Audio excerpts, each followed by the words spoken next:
لیکن قرآن کہتا ہے وَلَا يَزَالُونَ مُخْتَلِفِينَ، اے محمد صلی اللہ علیہ وسلم ہم آپ کو بتا رہے ہیں کہ ایسا ہوگا نہیں، کبھی بھی سارے نیک نہیں ہو سکتے، یہ ہمیشہ اختلاف کرتے رہیں گے۔ کیا مطلب؟ نیک لوگ رہیں گے اور کچھ ان سے اختلاف کرتے رہیں گے، دونوں طرح کے فریق ہمیشہ چلتے رہیں گے۔ الا من رحم ربک، ہاں اختلاف وہ نہیں کرے گا جس پر تیرا رب رحم کرے گا، وہ دین حق سے اختلاف نہیں کرے گا بلکہ دین حق سے اتفاق کرے گا۔ وَلِذَلِكَ خَلَقَهُمْ، اب سوال پیدا ہوتا ہے اللہ نے ایسا کیا کیوں ہے؟ اللہ سب کو زبردستی جنت میں بھیج دے، اللہ سب کو زبردستی سب کے دلوں میں ہدایت ڈال دے، سب کے دلوں کو چینج کر دے، اپنی طرف لے آئے، تو یہ کیوں اللہ نے ایسا نظام بنایا ہے کہ آدھے ادھر جا رہے ہیں آدھے ادھر جا رہے ہیں؟ اللہ نے فرمایا وَلِذَلِكَ خَلَقَهُمْ، اللہ نے پیدا اسی لیے کیا ہے، اسی اختلاف کے لیے تو اللہ نے پیدا کیا ہے۔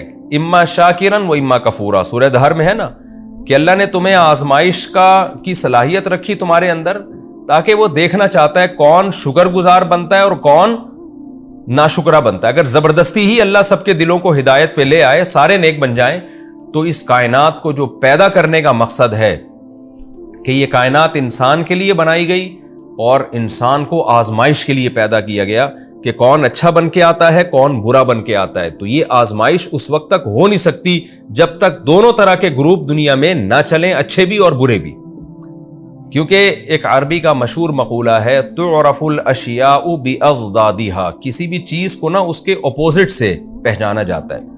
اگر دنیا میں اندھیرے نہ ہوتے تو ہمارے لیے روشنی کی قدر ہمیں نہ ہوتی، ہم سمجھتے کائنات ہے ہی روشن، ہمیں کیا پتہ چلتا کہ روشنی کسے کہتے ہیں؟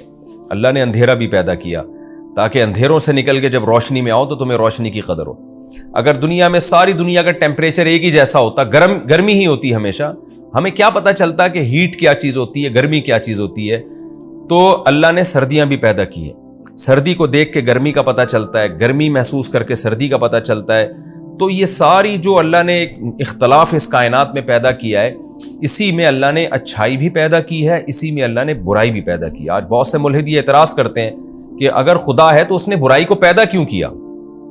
وہ تو اچھا ہونا چاہیے نا۔ تو جو شر کا خالق ہے، شر کو برائی کو پیدا کرنے والا ہے، معاذ اللہ وہ بھی برا ہے کیونکہ اس نے برائی کو پیدا کیا ہے۔ تو اس کا جواب یہی علماء کی طرف سے دیا جاتا ہے کہ برائی کو جو خدا نے پیدا کیا نا، ایک خاص حکمت سے پیدا کیا ہے، برائی برائے برائی کے لیے پیدا نہیں کیا۔ برائی کو خدا نے اس لیے پیدا کیا تاکہ دنیا میں جب برائی ہوگی تو اچھائی کی بھی ویلیو ہوگی۔ اگر اللہ برائی کو پیدا نہ کرتا تو اچھوں کی پھر ویلیو بھی نہ ہوتی، دنیا میں برائی کا امکان ہی نہ ہوتا۔ تو یہ اللہ تعالیٰ نے تسلی دی ہے رسول اللہ صلی اللہ علیہ وسلم کو بھی، اور جتنے لوگ دنیا میں نیک ہیں پرہیزگار ہیں ان کو بھی تسلی دی ہے کہ تم لوگوں کی برائی دیکھ کے اور یہ دیکھ کے کہ ہم تبلیغ کر رہے ہیں، دنیا سے برائی کو ختم کرنے کی کوشش کر رہے ہیں مگر برائی ختم ہو نہیں رہی، تو اس سے ٹینشن میں نہ آیا کرو۔ اگر یہ دنیا میں بالکل ہی برائی کا جڑ سے ہی خاتمہ ہو جائے اور برے لوگ ہی دنیا میں ختم ہو جائیں تو اس کائنات کی جو پیدائش کا مقصد تھا وہ تو ختم ہو جائے گا۔ یہی وجہ ہے کہ علماء نے یہ ایک علمی نکتہ بیان کیا کہ حضرت عیسیٰ علیہ السلام جب دنیا میں نازل ہوں گے اور پوری دنیا میں خیر غالب آ جائے گی، برائی بالکل ختم ہو جائے گی، تو پھر اللہ تعالیٰ اس کائنات کو آہستہ آہستہ اس زمین کو تباہی کی طرف لے جائیں گے، یعنی پھر قیامت بہت قریب ہے، کیونکہ جو ایک مقصد تھا وہ حاصل ہو گیا۔ تو یہی ہے کہ حق اور باطل کا ہمیشہ سے مقابلہ رہے گا، اور وَلِذَلِكَ خَلَقَهُمْ، اسی مقابلے کے لیے اللہ نے پیدا کیا ہے، اسی وجہ سے اللہ سب کو ہدایت نہیں دیتا اور یہ سلسلہ چلتا رہے گا۔ وَكُلًّا نَقُصُّ عَلَيْكَ، ہاں وَلِذَلِكَ خَلَقَهُمْ، اسی لیے اللہ نے پیدا کیا ہے۔ وَتَمَّتْ كَلِمَةُ رَبِّكَ، اور اے محمد یا اے مخاطب صلی اللہ علیہ وسلم، تیرے رب کا یہ جو کلمہ ہے یہ مکمل ہو کے رہے گا۔ وہ کلمہ کیا ہے؟ لَأَمْلَأَنَّ جَهَنَّمَ مِنَ الْجِنَّةِ وَالنَّاسِ أَجْمَعِينَ، میں جہنم کو جنات اور انسانوں سے، سب سے، یعنی جنات اور انسانوں دونوں قسم کے گروہوں سے بھر دوں گا میں۔ کیا مطلب؟ اگر یہ تو اللہ نے تقدیر میں لکھا ہوا ہے کہ جہنم میں بھی بہت سے لوگ جائیں گے، جن میں جنات بھی ہوں گے، جن میں انسان بھی ہوں گے، تو ظاہر ہے وہ جب ہی جائیں گے نا کہ جب برائی بھی دنیا میں ہوگی۔ تو یہ بھی تسلی ہے کہ آپ زبردستی لوگوں کو مسلم بنانے کی کوشش نہ کریں، آپ اتنی فکر کریں اسلام کو دنیا میں غالب کرنے کی کہ جتنی فکر کا اللہ نے آپ کو مکلف بنایا ہے، جتنی محنت کا مکلف بنایا ہے۔ نبی صلی اللہ علیہ وسلم بہت زیادہ فکر لیتے تھے نا، سورہ کہف میں ہے کہ لعلک باخع نفسک علی آثارہم ان لم یؤمنوا، کہ اے نبی آپ کے بارے میں یہ ہے کہ ان کے ایمان نہ لانے کی وجہ سے یہ خطرہ ہے کہ کہیں آپ غم میں اپنی جان ہی ہلاک نہ کر بیٹھیں، غم میں گھٹ گھٹ کے آپ کی موت ہی کہیں واقع نہ ہو جائے، تو ایسا مت کریں۔ کیوں؟ انا جعلنا ما علی الارض زینۃ لہا، ہم نے زمین کے اوپر ایک زینت، زمین کے حصے کو زینت بنایا ہے، یہ لوگوں کو اپنی طرف مائل کرتی ہے اور آخرت سے غافل کرتی ہے۔ تو یہ مضمون قرآن میں بہت ساری جگہوں پہ مختلف طرح سے اللہ نے بیان کیا ہے۔ تو اللہ تعالیٰ نے جہنم کو جنات اور انسانوں سے بھرنا ہے، یہ ایک قسم کی دھمکی ہے کہ جو نافرمان لوگ اس خوش فہمی میں مبتلا ہے نا کہ بس اللہ غفور الرحیم ہے، سب کو بخش دے گا یا قیامت ہوگی نہیں، ایسا نہیں ہے بھائی، اللہ تعالیٰ نے جہنم کو بھی بھرنا ہے۔ تو ہم جب جیسے کسی کو سمجھا رہے ہوتے ہیں نا، وہ مان نہیں رہا ہوتا، تو ایسے موقع پہ کیا ایک نیوٹرل آدمی کیا کہتا ہے، بھائی جہنم میں بھی تو لوگ جائیں گے نا، جہنم کو بھی تو اللہ نے بھرنا ہے نا، تو بس تو چھوڑ دے اس کو اپنے حال پہ۔ یہی انداز اللہ نے قرآن میں اختیار کیا ہے کہ میں نے بھی جہنم کو انسانوں سے بھر دینا ہے، تو فکر مت کرو تم جو اتنے دلائل کے بعد میں نے قوم عاد کا واقعہ سنا دیا، قوم نوح کا واقعہ سنا دیا، اور بہت سارے پیغمبروں کے واقعات اور عقلی دلائل، نقلی دلائل، تمام کی تمام چیزیں کے انبار لگا دیے میں نے، اور خود اسلام میں ہی اتنی اٹریکشن ہے، اس کے باوجود بھی اگر تمہیں سمجھ میں نہیں آ رہا تو میں نے تو بھرنا ہے جہنم کو جنات اور انسانوں سے، تو تم ہی جیسے لوگوں سے میں بھروں گا۔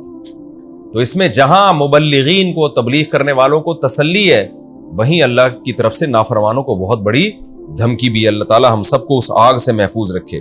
آگے قرآن کہتا ہے وَكُلًّا نَقُصُّ عَلَيْكَ مِنْ أَنْبَاءِ الرُّسُلِ، اے محمد صلی اللہ علیہ وسلم، ہم نے جو آپ کو یہ پیغمبروں کے واقعات سنائے ہیں، قوم عاد، قوم سمود، ابراہیم علیہ السلام، پھر اصحاب مدین، تو یہ سارے واقعات ہم آپ کو سناتے ہیں، مَا نُثَبِّتُ بِهِ فُؤَادَكَ، جس کے ذریعے ہم آپ کے دل کو مضبوط کر دیتے ہیں۔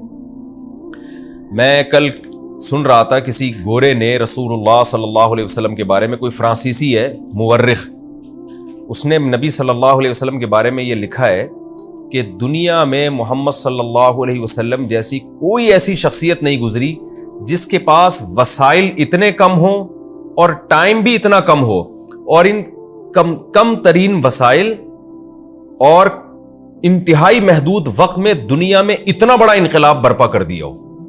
تو اس نے کہا کہ ہسٹری میں ہمیں محمد صلی اللہ علیہ وسلم کے علاوہ کوئی بھی ایسا نہیں ملتا، حالانکہ وہ غیر مسلم ہے۔ تو یہی بات ہم قرآن سے سیکھ رہے ہیں کہ قرآن بار بار پیغمبر کو تسلی دے رہا ہے۔ کیوں؟ نبی صلی اللہ علیہ وسلم مکہ میں ایک چھوٹے سے علاقے میں پیدا ہوئے، چاروں طرف پہاڑ ہیں، دنیا میں تہذیب سے دور ایک علاقہ ہے جہاں کوئی رہنا پسند نہیں کرتا، جن پر حکومت کرنا کوئی پسند نہیں کرتا، اور نہ آپ لکھنا جانتے نہ پڑھنا جانتے، اور آپ کو جو ٹاسک دیا گیا وہ پوری دنیا، کام دیا گیا کہ پوری دنیا میں دین کو غالب کرنا ہے، اور ادھر اپنی قوم میں 2-4 لوگوں کے سوا کوئی ایمان نہیں لے کر آ رہا۔ تو سوچیے آپ صلی اللہ علیہ وسلم کو ٹینشن کتنی ہوگی، کیسی ٹینشن ہوتی ہوگی۔ تو قرآن بار بار پھر تسلی دیتا ہے کہ ہم جو آپ کو واقعات سنا رہے ہیں، ما نثبت به فؤادک، یہ وہ واقعات ہیں جس کے ذریعے ہم آپ کے دل کو تھام لیتے ہیں، آپ کے دل کو ڈگمگانے نہیں دیتے، آپ کو موٹیویشن ملتی ہے کہ بھئی قوم نوح نے بھی نوح کی مخالفت کی، انجام نوح کے حق میں ہی ہوا، قوم عاد نے بھی مخالفت کی، رزلٹ جو آیا وہ حضرت ہود علیہ السلام کے حق میں آیا، تو آپ کا بھی رزلٹ اللہ آپ کے حق میں ہوگا، نتیجہ آپ کے حق میں ہوگا۔ تو یہ تسلیہ قرآن دیتا تھا، جس کی وجہ سے نبی صلی اللہ علیہ وسلم نے دنیا میں اتنا بڑا انقلاب برپا کیا۔ آگے قرآن کہتا ہے وَجَاءَكَ فِي هَذِهِ الْحَقُّ، اور اے محمد صلی اللہ علیہ وسلم اس قرآن میں آپ کے پاس حق آ چکا ہے، وَمَوْعِظَةٌ، اور نصیحت، وَذِكْرَى، ذکرہ بھی نصیحت کو کہتے ہیں، لیکن ذکرہ اس نصیحت جس میں یاد دہانی ہو، تذکر عربی میں یاد کرنے کو کہتے ہیں، یعنی جو بھولا ہوا سبق ہے اس کو یاد دلانے کو ذکرہ کہا جاتا ہے۔ تو ایک عام نصیحت موعظہ، اور ذکرہ یاد دہانی، اس لیے اس کا ترجمہ یاد دہانی سے کیا جاتا ہے۔ وَذِكْرَىٰ لِلْمُؤْمِنِينَ، اور اس میں یاد دہانی ہے ان لوگوں کے لیے جو ایمان لانے والے ہیں۔ وَقُلْ لِلَّذِينَ لَا يُؤْمِنُونَ، اور اے نبی آپ ان لوگوں سے کہہ دیجئے جو ایمان نہیں لے کر آتے، لا یؤمنون، جو ایمان نہیں لاتے، آخر میں اعملوا علی مکانتکم، ٹھیک ہے تم بھی اپنی جگہ پر عمل کرتے رہو، انا عاملون، ہم بھی عمل کر رہے ہیں۔ یہ مکہ میں آیتیں نازل ہوئیں جب تھوڑے سے لوگ ایمان لائے تھے اور پورا عرب آپ کے خلاف تھا، تو اس وقت ان کو پیشگوئی دی گئی کہ ٹھیک ہے عمل کر لو، ہم بھی کر رہے ہیں، ہم اپنی محنت میں پیچھے نہیں ہٹیں گے، تم مخالفت میں پیچھے مت ہٹو، ان قریب دیکھ لینا کہ انجام کس کے حق میں ہے۔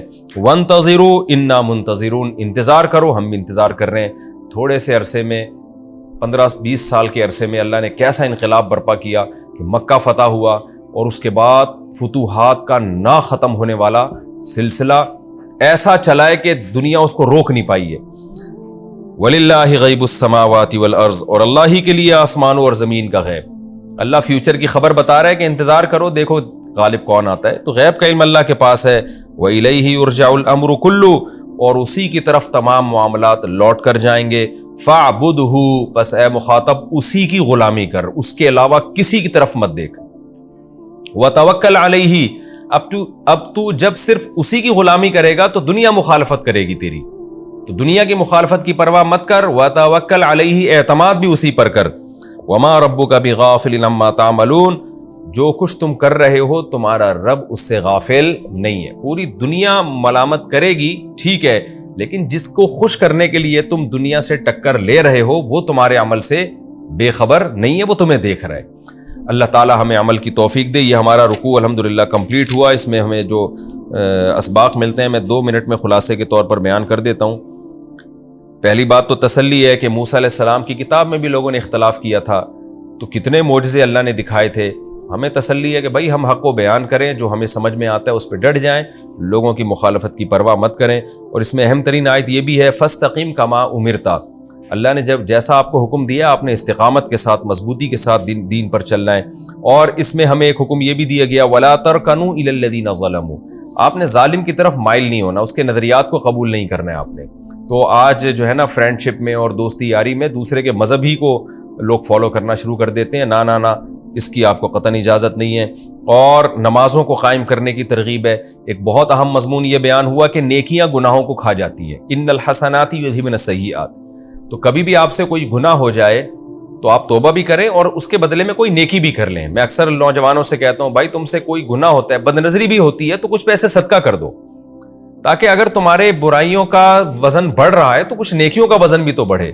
تو نیکی کی یہ خصلت ہے کہ وہ برائی کو کھا جاتی ہے، اس کے وزن کو کم کر دیتی ہے۔ تو یہ ایک بہت اہم مضمون اس میں بیان کیا گیا۔ اور اس میں اللہ نے یہ بھی بتایا ایک اہم مضمون کہ ہر بستی میں ایسے لوگ ہونے چاہیے کہ جو اصلاح کی فکر میں لگے رہیں۔ پچھلی بستیوں میں ہوا یہ کہ پیغمبروں کا ساتھ بہت کم لوگوں نے دیا، اگر بہت بڑی تعداد میں لوگ ساتھ دیتے یا ان کی کوئی پاور ہوتی تو اللہ بستیوں کو ہلاک نہ کرتا بلکہ نافرمانوں کو اور زیادہ مہلت دے دیتا۔ تو ہمارا یہ فرض بنتا ہے کہ ہم تبلیغ کی دعوت اور خیر کو پھیلانے کا جتنا مؤثر طریقہ ہم اختیار کر سکتے ہیں ہم کریں، کیونکہ اللہ نے قرآن میں کہہ دیا کہ تیرا رب کبھی ایسی بستی کو ہلاک نہیں کرتا جس میں ظلم ہو لیکن اصلاح کی بھی کوشش ہو رہی ہو اس میں۔ اور اس میں قرآن نے یہ بھی بتا دیا کہ ہم پیغمبروں کے واقعات کیوں سناتے ہیں، ما نثبت بہ فؤادک، یہ دلوں کو مضبوط کرنے کے لیے۔ تو اس سے صرف نبی کا دل مضبوط نہیں ہوتا، جتنے بھی لوگ خیر کے کاموں میں لگے ہوئے ہیں ان سب کو ان واقعات سے بہترین موٹیویشن ملتی ہے اور وہ پھر حق پر ڈٹ جاتے ہیں۔ اور پھر اللہ تعالیٰ نے آخر میں فَاعْبُدْهُ وَتَوَكَّلْ عَلَيْهِ کہ غلامی صرف اللہ کی ہوگی اور اسی پر اعتماد، اسی پہ توکل کر کے ہم شریعت پہ چلیں گے اللہ کی غلامی اختیار کرتے ہوئے۔